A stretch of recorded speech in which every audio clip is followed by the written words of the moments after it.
দশম শ্রেণীর অনুপাত সমানুপাত অধ্যায়ের 7 দাগের 2 অঙ্কটা করে দেখিয়েছি। তোমরা এখানে দেখো আছে a by Q minus r সমান b by R minus p সমান c by P minus q হলে প্রমাণ করো যে a plus B plus C equal to 0 এবং a P plus B Q plus C R equal to 0। তো আমরা এখানে প্রথমেই একদম সরাসরি সংযোজন প্রক্রিয়া করলাম। সংযোজন প্রক্রিয়া জানো তোমরা, লবগুলো যোগ হয়ে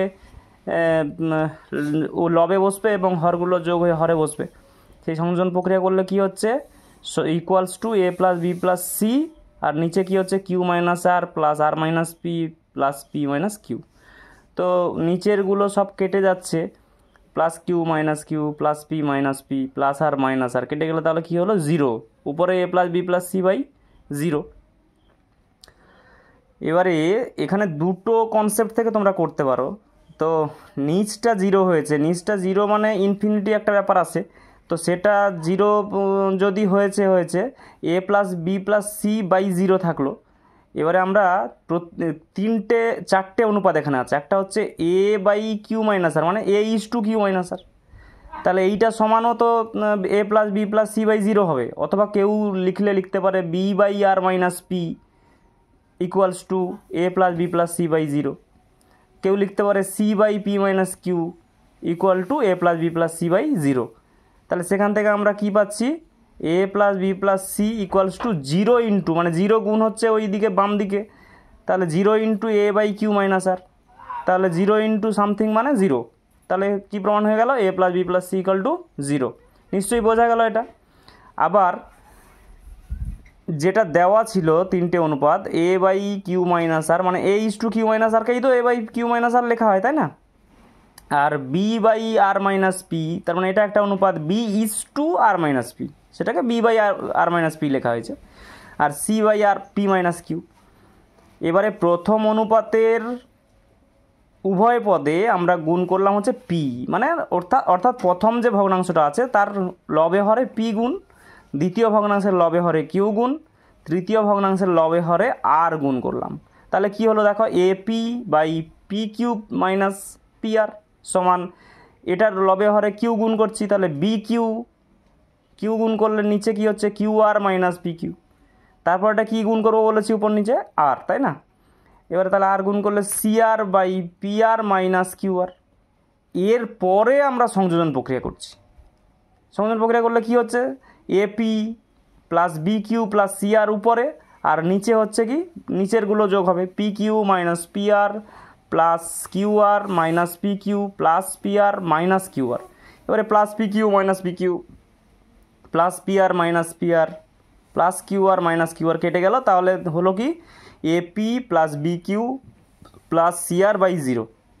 এবারে আগেরটার মতো ঠিক A P by P Q minus P R সমান হচ্ছে কি A P plus B Q plus C R by 0। এবারে তাহলে 0 গুণ হবে, 0 নিচে ছিল উপরে গুণ হয়ে যাবে, তাহলে কী হবে A P plus B Q plus C R equal to 0 into A P by P Q minus P R. তাহলে 0 ইন্টু সামথিং মানে 0, তার মানে কী দাঁড়ালো a P plus B Q plus C r equals to 0। প্রমাণ হয়ে গেল। আর একটা অঙ্ক ছিল তার পরেরটা ঠিক 7-3 দাগে, A X plus B Y by A সমান B X minus A Y by B হলে প্রমাণ করতে হবে যে প্রতিটি অনুপাতের মান এক্সের সমান।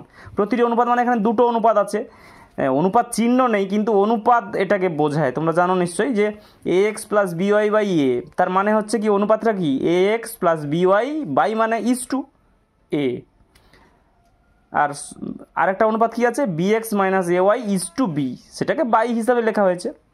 তো এই দুটো অনুপাতের দুটোরই মান যেন এক্স হয় এটা প্রমাণ করে দেখাতে হবে আমাদের। তো এই মতো অবস্থায় আমরা কি করছি, প্রথম অনুপাতের উভয় পদে আমি লিখেও দিয়েছি এখানে দেখো, প্রথম অনুপাতের উভয় পদে এ এবং দ্বিতীয় অনুপাতের উভয় পদে বি গুণ করে পাই। তাহলে গুণ করলে কি হচ্ছে দেখো A square X plus A B Y by A square, আর এটার উপর নিচে পরেরটার উপর নিচে বি দিয়ে গুণ করলে b square x minus A B Y by b square. এর পরে আমরা সংযোজন প্রক্রিয়া করব। সংযোজন প্রক্রিয়া করলে কি হচ্ছে, লবগুলো যোগ হয়ে লবে বসবে, তাহলে A square X plus A B Y plus B square x minus A B Y by A square plus B square. এবারে plus A B Y minus A B Y কেটে গেল, A square X plus B square X থেকে X common গেলে A square plus B square হলো, আর নিচে A square plus B square ছিল, দুটো A square plus B square যেহেতু নট ইকুয়াল টু জিরো অবশ্যই হবে, হ্যাঁ, তার জন্য কেটে দিলাম। তাহলে সমান কি হলো এক্স।